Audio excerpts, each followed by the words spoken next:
नमस्कार, the deep dive में आपका स्वागत है। तो आज हमारे सामने भारत के कुछ सबसे महत्वपूर्ण और ऐतिहासिक कानूनी मामलों की एक सूची है, हमारे स्रोत से मिली है।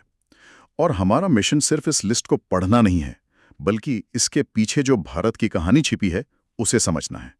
ये वो मामले हैं जिन्होंने हमारे संविधान को, हमारे अधिकारों को एक शक्ल दी है। बिल्कुल।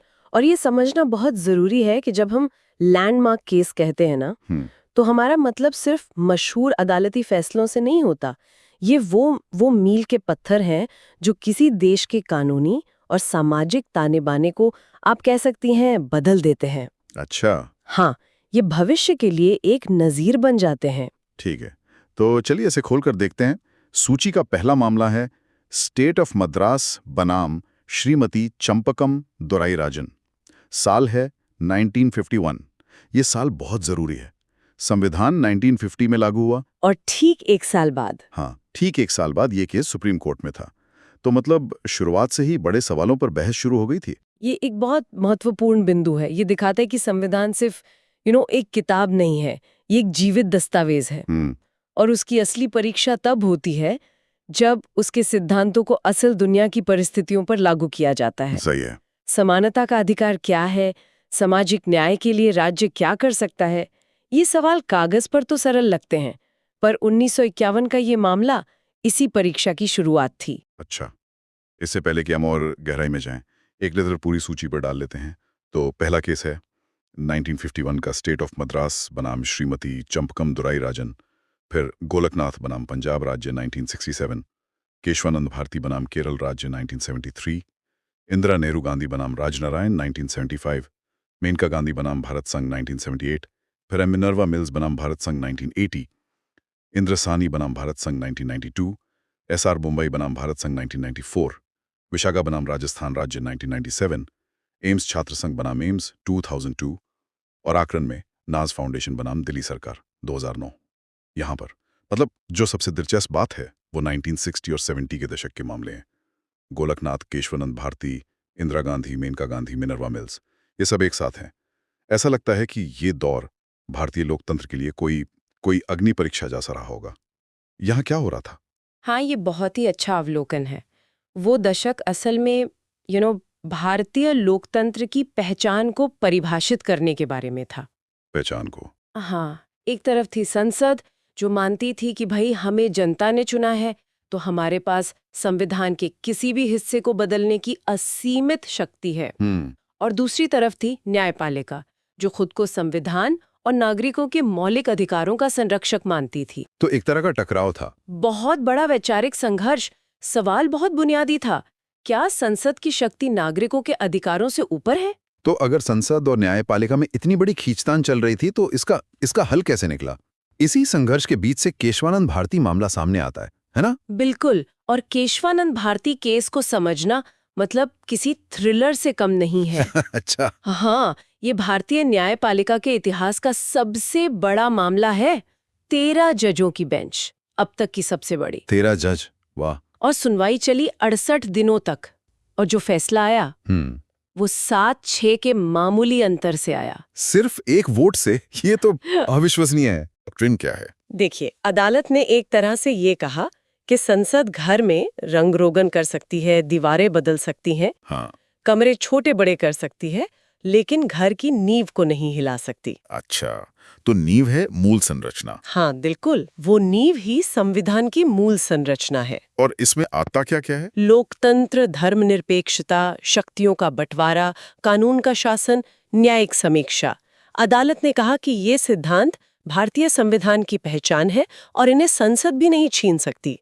ये सिर्फ एक फैसला नहीं था, ये भारतीय लोकतंत्र के लिए एक सेफ्टी वॉल था। ये तो वाकई एक ऐतिहासिक क्षण था। लेकिन ये संघर्ष सिर्फ अदालती कमरों तक तो सीमित नहीं था।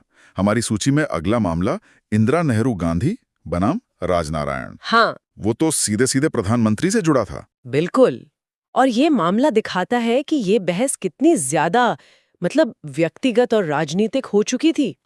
सोचिए, 1975 में इलाहाबाद हाई कोर्ट ने भ्रष्टाचार के आरोपों पर देश की मौजूदा प्रधानमंत्री इंदिरा गांधी का चुनाव रद्द कर दिया। ये तो एक भूचाल रहा होगा। भूचाल ही था।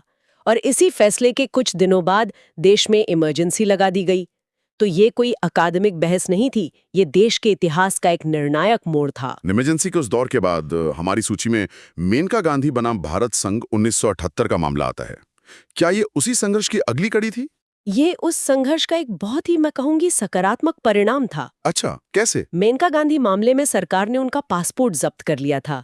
अब बाहर से ये एक छोटा मामला लगता है, हाँ, लगता तो है। और इसकी गहराई बहुत ज्यादा है। इस केस ने संविधान के अनुच्छेद 21 यानी जीने और व्यक्तिगत स्वतंत्रता के अधिकार की परिभाषा हमेशा के लिए बदल दी। सुप्रीम कोर्ट ने कहा कि जीने का मतलब सिर्फ सांस लेना नहीं है, बल्कि सम्मान के साथ जीना है। और कानून द्वारा स्थापित कोई भी प्रक्रिया मनमानी नहीं हो सकती, उसे न्यायपूर्ण, निष्पक्ष और तर्कसंगत होना चाहिए। Just fair and reasonable. बिल्कुल। इस एक लाइन ने नागरिकों को राज्य की मनमानी के खिलाफ एक बहुत बड़ा सुरक्षा कवच दे दिया। तो 70 का दशक असल में राज्य की शक्ति और नागरिक के अधिकारों के बीच एक लक्ष्मण रेखा खींचने का दशक था जी। लेकिन फिर जब हम 90s और 2000s की ओर बढ़ते हैं तो सूची में मामलों का मिजाज बदलता हुआ दिखता है। अब बहस आरक्षण को लेकर है, जैसा इंदिरा साहनी केस में हुआ। फिर संघवाद का मुद्दा एसआर मुंबई में सामने आता है। लड़ाई अब जैसे संसद के गलियारों से निकलकर समाज के बीच आ गई थी। सही कहा आपने।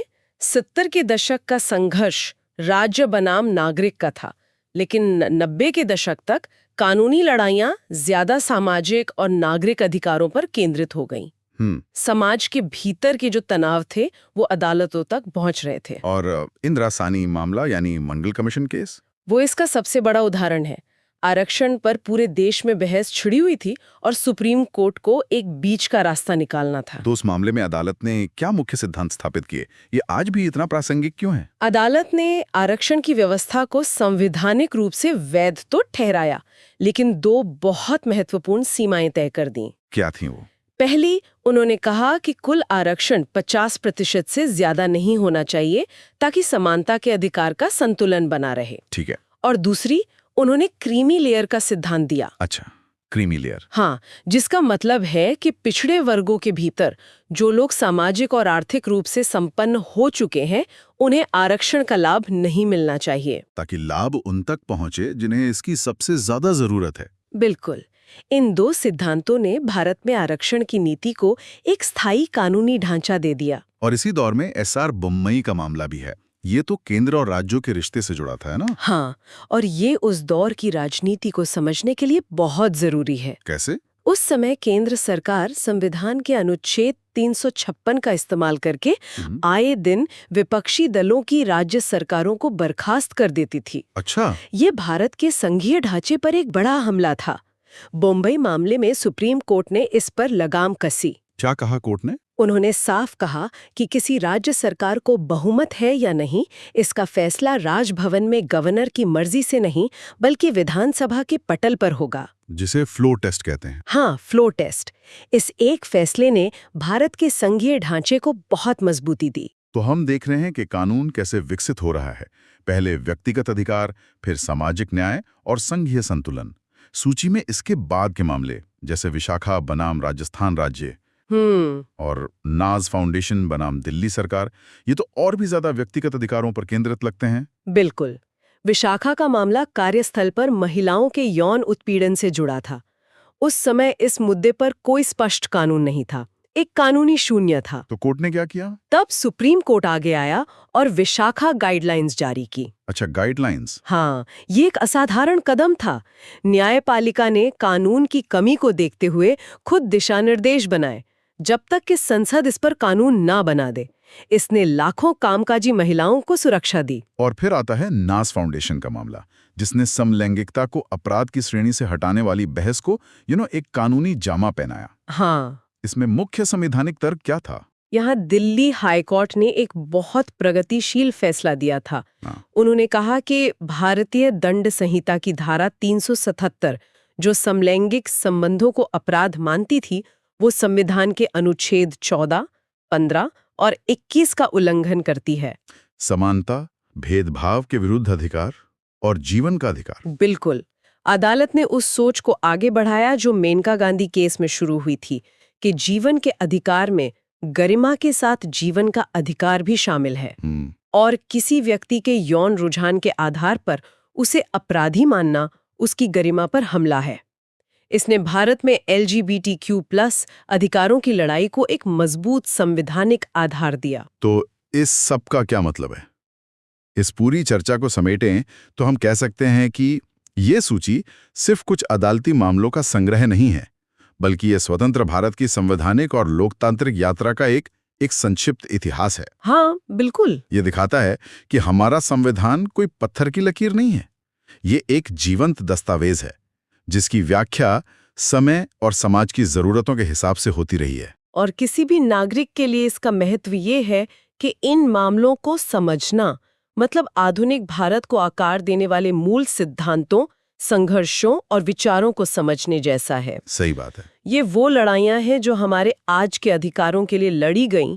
जब हम अभिव्यक्ति की स्वतंत्रता, आरक्षण या निजता के अधिकार की बात करते हैं, तो उसकी जड़ें इनमें से किसी न किसी मामले में मिलती हैं। ये सिर्फ वकीलों या जजों के लिए नहीं है, ये हम सबकी कहानी है। जी, ये एक बहुत ही शक्तिशाली विचार है कि हमारे आज के अधिकार हवा में नहीं है, बल्कि दशकों की कानूनी और सामाजिक जद्दोजहद का नतीजा है। हाँ, और इसी बिंदु पर मैं एक अंतिम विचार के साथ बात खत्म करना चाहूंगी। जरूर। हमारे स्रोत में कहा गया है कि अगली चर्चा का विषय इस सूची का सबसे पहला मामला होगा, स्टेट ऑफ मद्रास बनाम श्रीमती चंपकम दोरायराजन। हमने इस पूरी यात्रा पर नजर डाली 1951 से लेकर 2009 तक। तो ये एक महत्वपूर्ण सवाल खड़ा करता है। इस सूची का जो सबसे पहला मामला है, जो भारत के गणतंत्र बनने के तुरंत बाद आया, वो शैक्षणिक संस्थानों में आरक्षण से जुड़ा है। हाँ, ये तो है। यह हमें क्या बताता है कि एक नए आजाद हुए गणराज्य की शुरुआती और सबसे निर्णायक कानूनी लड़ाइयों में से एक व्यक्तिगत योग्यता और सामाजिक न्याय के बीच के तनाव को लेकर थी। ये सवाल उस समय भी उतना ही प्रासंगिक था और दशकों बाद आज भी हमारे साथ है। इस पर सोचना चाहिए।